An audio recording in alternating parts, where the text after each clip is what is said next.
রিতা ও রবিন লুকোচুরি খেলছিল। হঠাৎ রিতা রবিনকে বলল, জানিস পৃথিবী নাকি কেঁপে উঠতে পারে।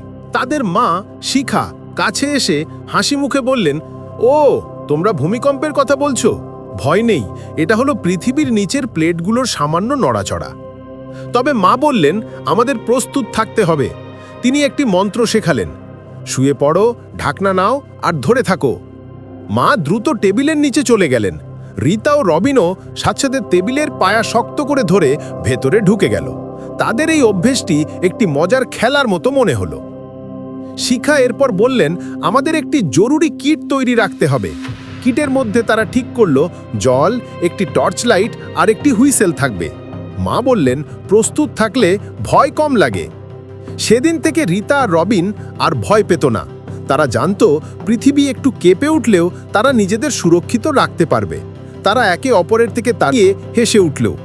জরুরি সুরক্ষার টিপস যদি আপনাদের ভালো লেগে থাকে তাহলে লাইক করুন এবং এরকম আরও গুরুত্বপূর্ণ তথ্য ও জ্ঞানমূলক বিষয় জানতে আমাদের চ্যানেলটি সাবস্ক্রাইব করে রাখুন।